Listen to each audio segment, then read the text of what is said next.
Hey everybody, I'm JJ, you're watching Reality Survival, and today we're going to talk about the best places to hide from nuclear fallout. Seems to be the topic that is on everybody's mind. Did a video the other day talking about this, and the fact that I don't really think it's that pressing of a concern, especially here in the United States, maybe a little bit more so over in Europe. But folks want to talk about it. So that's what we're going to do. I'm going to go down starting at the best places to hide and then working towards the least desirable places to hide. And I get a lot of comments when I've done these nuclear war survival skills kind of videos and stuff, and people kind of have the attitude of, well, I live in a trailer house, so I'm screwed. Or I live in Florida, so I'm screwed, or whatever, you know what I mean? And I guess the reason, or that defeatist attitude to me doesn't do a whole lot to help you. If you take this information and you understand the principles that we're talking about here, then you can find other locations that are more suitable than your house. That's the whole idea of teaching you what to look for. So hopefully you guys kind of understand that and can use this information if it ever had to be used. I don't think it will, but who knows. Okay, so number one is a fallout shelter. I mean, if you have a purpose-built fallout shelter, some sort of a bunker or something like that, or even one of those older fruit cellars or a root cellar that are, completely covered with earth and, have a ventilation pipe and, all that kind of stuff, and something that could be suitable. Those might be a good option as well. Okay, so depending on how they were constructed, but essentially, the first thing we're talking about here is like fallout shelters. Number two is going to be subway tunnels and subterranean tunnels that connect buildings downtown. So, in big city centers and stuff like that, a lot of times, especially in northern climates, they'll have tunnels that will run from building to building. I know they had some of those old ones in Cheyenne, and I think there's a lot of them in Minneapolis and stuff as well. And I'm sure there are in lots of different cities. Crystal City in Virginia had some stuff that was underground. The metro system, subways, stuff like that. Those could be potentially good shelter environments for people who live in the city, and maybe the infrastructure is somewhat damaged or something along those lines. If you were able to get down, if there was any sort of a warning ahead of time or something like that, and you could get down to the subways, then that might be a good place to take cover for a while and to hide out. Okay, so number three is going to be large buildings with multiple level basements. So like bigger industrial buildings, businesses, or something along those lines that has a two-story basement. If you can get 2 stories underground, that is a very, very good place to shelter. Okay. Number 4 is high-rise buildings that are 10 stories or more tall. You want to stay in the center floors, so around the 5th floor, something like that. But obviously the problem with these type buildings is that most of those high-rise buildings are going to be close to a major city center, and it's possible that they could have severe damage from the blast. And so if that is the case, then if all the windows are busted out or whatever the case may be, it might not make the best place to shelter. So you'd have to take that as it comes, but if you can get on the 5th floor, where you've got 5 floors above you and 5 floors below you, that's a pretty good place to be if you stay in the center of that room and build up all the mass and everything around you to protect you from any incidental gamma radiation that collects on the ledges and all that kind of stuff. Okay, so Number 5 is large industrial buildings that are made from concrete and brick, especially those that have a basement and that has a roof that is 2 or 3 stories tall. Okay, a building that, and I'll try to do another video where I pull in some pictures. Maybe I can pull in some on this one. We'll see. If it's got a really good stone perimeter all the way around the building, and it's it's a lot of masonry and all that kind of stuff, but it's only 1 story tall and it's got a flat roof where all that fallout could collect, that's not so much of a good place to be, because then you're going to be getting irradiated from the roof. So you really would like to see something with 2 or 3 stories and a lot of mass in between, and then shelter on the ground level or on in the basement. That would be even better. Okay, so again, you want something with a lot of rock, stone, masonry, and at least 2 or 3 stories tall if possible. Number 6, old stone buildings or large old churches, especially those with high ceilings. Again, in the Midwest, there are often large stone buildings that are commonly used in town halls, and especially most of those all have basements. So, if you go to pretty much any small town in the Midwest, usually the center building in the town square, those are usually pretty good buildings to hide for fallout in. And a lot of them were actually designated by Civil Defense as fallout shelters years and years ago. Some of them still have the little placards on them on the outside. Number 7 is a brick or stone house that has a basement. And so we're talking about a full basement, not a walkout basement. A basement that is completely subterranean. It doesn't, and maybe it has a walk up like a bulkhead or something that they do a lot up north, but for the most part, the whole perimeter of it is below ground. That's going to be the best kind of basement to have. And then something with a brick or stone mason facade. Now, a lot of times, construction materials today, you'll have a thin layer of veneer. Now, that thin layer of veneer is better than wood or vinyl siding, but it's not as good, obviously, as real bricks, real stone, the full course of that material, because, again, you're looking for density. You're looking for mass. You want thick objects that are heavy and dense to try to help block that gamma radiation from the fallout. And again, if you're not familiar with how gamma radiation penetrates and what it does and the dangers and everything, excuse me, go back and watch that nuclear war survival skills playlist that I have. There's probably 10 or so videos in there, and it goes through all different sections of what all this stuff is, what it means, how it's measured, what do you do to hide from it, all that kind of stuff. All right. Okay, so that was number 7. Number 8 would be a wooden house with a full basement, like we were just talking about. And then next below that would be number 9 would be a wooden house with a walkout basement. All right, a walkout basement is going to provide a pretty good degree of protection on the side that is, up into the hill, but not such great protection on the side that is exposed. So you would, if you have a walkout basement, you would definitely want to put your shelter area in the hillside of the foundation, and then put as much mass between you and the open side of that walkout basement as possible. Okay, let's see. Number 10 would be a 3-story brick or stone house with no basement. So if you've got, really, you really want at least 3 stories, but 2, 2.5, something like that is, better than only 1.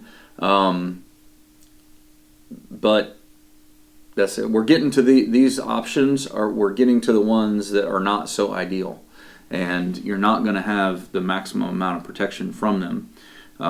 Getting into some sort of subterranean area is really going to be what you're looking for. But if you don't have any other options, then you got to deal with what you got, right? You can only do what you can do. So a 2.5, 3-story brick house, something with very high ceilings, you try to get that fallout as far away from you as possible on the ground level. That's the ideal, the goal there. And something with brick or stone sides. Okay, number 11 would be like a wooden house with a large crawl space that's maybe partially below ground level. Some people have houses with crawl spaces. It depends on how deep those are, if that's going to provide you any protection or not. If the crawl space is just barely below ground level, you're not going to really get a whole lot of benefit from that. But if you're 3 or 4 feet down from it, then you might have some degree of protection if you stayed really low within that space. Now that's not going to be easy to do because you need to stay hidden in any of these locations for 2 weeks if possible. So that's not going to be a great option either. Number 12 is a wooden house with no basement. So, like just a ranch house, or even a 2-story house, wooden construction with vinyl siding and that kind of stuff. Those kinds of houses are not going to provide you with very much protection from gamma radiation. Now, if that's all you've got, that's all you've got. But you really should start thinking about identifying other more suitable places that are close to your house, somewhere that you could get to within 10, 15 minutes or something like that. If you were made aware that there was some sort of a detonation, you could grab your kit and go, and get to it really quickly. Number 13 is a trailer house. Not good. Trailer houses are not good in any way. There's not really any scenario in which you can, without extensive modifications, that you could make a trailer house a good or safe place to be. So identify another location. That's the goal. So if you live in like number 10 to number 13, you really should try to identify a building that's higher on the list, something that's within 10 to 15 minutes of you, like I was just saying. You should scout that building out, identify how you could gain entry to it in an emergency situation. Again, I'm not recommending that you do this when there's not an emergency. But if it was an emergency situation and you had to break into a place to get shelter, I don't think that you're going to be prosecuted for that, because obviously a nuclear bomb just went off and there are way bigger problems going on. So, if something happened, you could get that kit that you made because you've kind of taken a look at, what kind of tools you would need or whatever the case may be to get in. Grab that stuff, grab your bag, the food and water that you would need for 2 weeks, and then go to it. Or join a church. Join a church that has a basement. Join a church that has a plan for dealing with this or something like that, Fallout degrades quickly. You want to stay in place for 2 weeks, if at all possible, and be listening for instructions over a radio. Just an FM, AM, FM, handheld radio, shortwave radio, something like that. I've shown you several different options of those in the past. Stay in place 2 weeks, listen for the radio. There's going to be about a 50% reduction in the fallout strength after like an hour. All right?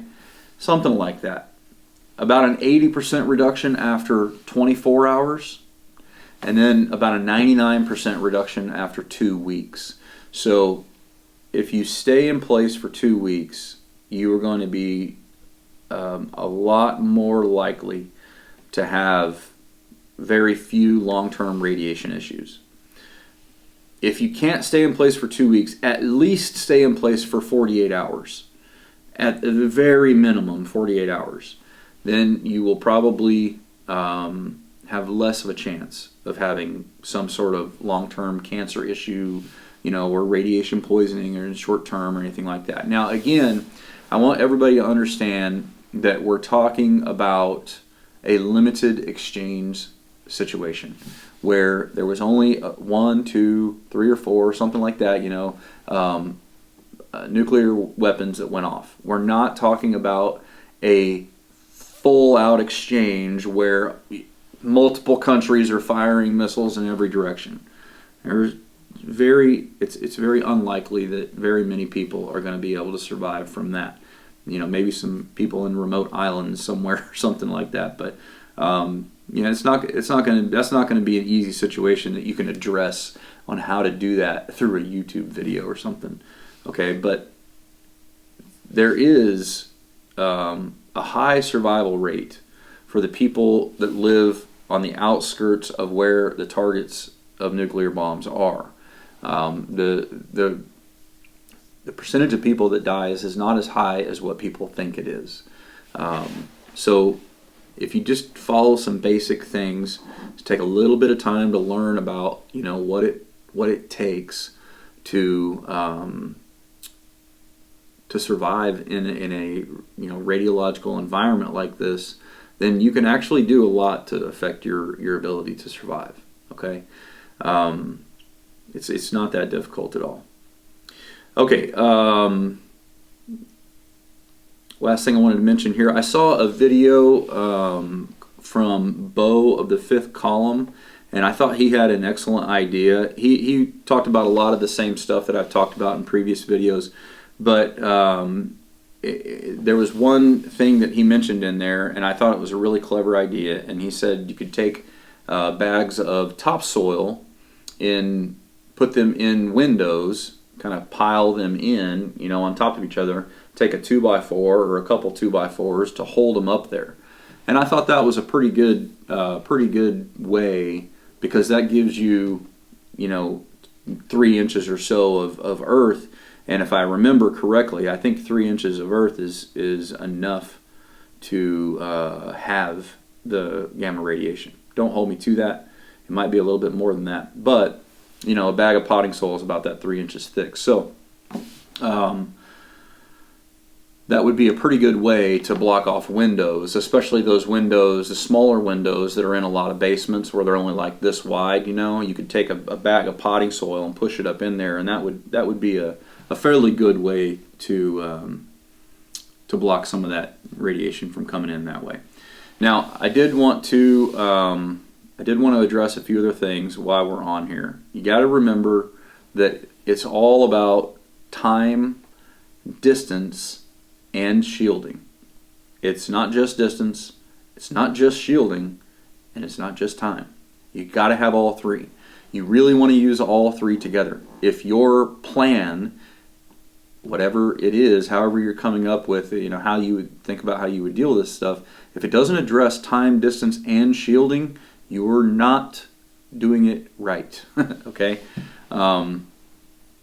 So just think about that. The other thing is I keep getting this comment over and over and over again on some of these videos, and I really don't know who it is that is spreading this information, but sealing your room that you're going to stay in off with plastic does nothing for you. Nothing. Unless you have a room that has broken windows and huge holes in the wall or something like that, where you have dust from the outside blowing into the room, that's all you need plastic and duct tape for. When people say to have plastic and duct tape on hand, it's so that if your windows break from the overpressure wave or something like that, maybe you were on that borderline area where you just had some broken windows but you didn't get a lot of the other blast effects, then you want to tape those windows up, put some plastic up to keep the fallout from coming inside, just to keep it at that edge. But that you need to understand that plastic is not doing anything to protect you except for just holding the fallout out there and giving you a little bit more distance separation, which is good. You want to try to have as much distance as you can. And it also keeps you from inhaling it. That's the real danger. The most dangerous aspect of fallout is if you ingest it or inhale it or get it in a cut or something like that, because the alpha and the beta particles are far more damaging if they're ingested than if they are on the outside of your body. They do a minor amount of damage on the outside of your body, but they do a lot of damage if they're ingested.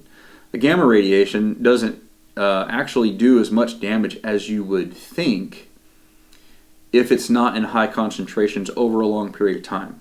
Okay, so again, I've got videos that talk about this, so we don't need to break that all down again. But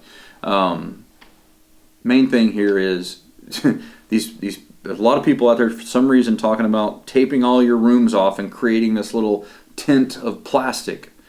That's not going to do anything. The other comment that I get, second most common comment, it seems like, is, well, if I set up a tent in the middle of the room, will that protect me? No, it won't at all. It won't protect you even a little bit. It has zero value for doing that. Okay, the gamma radiation is what you're trying to hide from, provided you're not breathing in alpha and beta. Okay, and gamma radiation can penetrate a lot of stuff. It takes a lot of dense material. I've got a video that talks about some of the different examples of what it takes to slow and stop gamma radiation. It's a lot of mass. You need a lot of mass, a lot of dense, heavy material. All right? A little layer of a tent isn't going to do anything for that little photon, that excited photon that is shooting out. It's going to go right through it like it's not even there. Okay, so hopefully we got that covered. I think that's all we need to talk about. I will mention to you guys quickly that if you want your car to run, if there was a nuclear detonation or a high altitude nuclear blast, an EMP, you should really think about putting an EMP shield on your vehicle. Let's say that you're at work when something happens.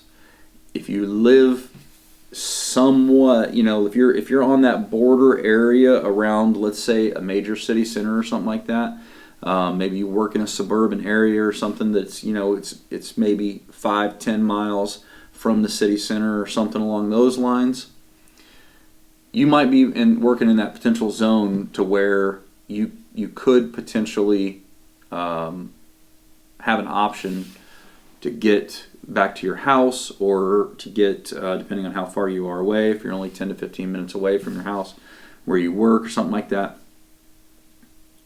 Or if it was an EMP and you didn't have to worry so much about the blast damage and all that kind of stuff, but the power went out and you needed to get home. You have an EMP shield on your vehicle. It'll allow you to be able to move when other people are not so much able to. Now, yes, there is issues in dealing with getting through crowded streets and all that kind of stuff because of gridlock and all that jazz. Again, we've talked about this in some of the different videos. Personally, I would rather have the option of having a car that runs rather than having to walk. That's just me. Maybe I'm crazy. I don't know, because I have the attitude and the mindset and the will to survive to where I'm gonna find a way. I'm gonna make the situation work. You know what I'm saying? I'm not gonna just accept defeat and say, oh well, my car doesn't run. Everybody's car is blocking the road. I guess I'll just have to sit here and die. That's just not the attitude that I have. So I want the best advantage possible. So that's why I put an EMP shield on my vehicle. I've got one on my son's vehicle. I'm putting one on my wife's car. I just think it makes sense. They're tested. They're tested and rated to military specifications, and they're tested by a third party, Keystone Compliance Labs. You can look them up. They are not affiliated with EMP Shield, the company, but they do the testing for them, and they say, hey, these meet these military specs. So that's why I trust it. I don't trust it because EMP Shield says they work. I trust it because Keystone Compliance says that they work. And I know that they're not going to ruin their reputation saying that something works if it doesn't. So go to empshield.com, find the devices that you need, use the discount code RealitySurvival when you check out, and it'll save you $50 per unit. Now, if you're getting a handful of them, a couple of them, that adds up pretty quickly.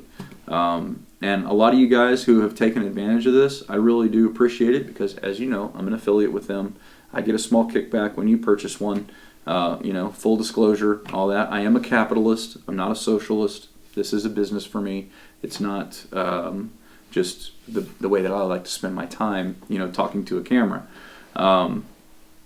So anyway, you're helping me out when you do that, and you're helping yourself out by saving some money and getting a device that's going to, hopefully make sure that your car works in a critical situation. All right, you can get them for your house too. You can get them for your solar panels. You can get them for radios. You can get them for all kinds of stuff. Check out their website, empshield.com. All right, that is it for me. If you guys got any questions, I would love if you differ on my opinion on where the best places are. Let me know in the comments below. Let me know what you think, how things rack and stack and all that kind of stuff. Or if you've got questions about your situation, I'll try to do the best I can to answer, but without seeing it, I don't really know that I can give you any, great perspective. But I'm happy to try to help you guys out, if you've got questions. So thanks for watching. Don't forget to live the 6 Ps. Proper prior preparation prevents poor performance. Stay safe.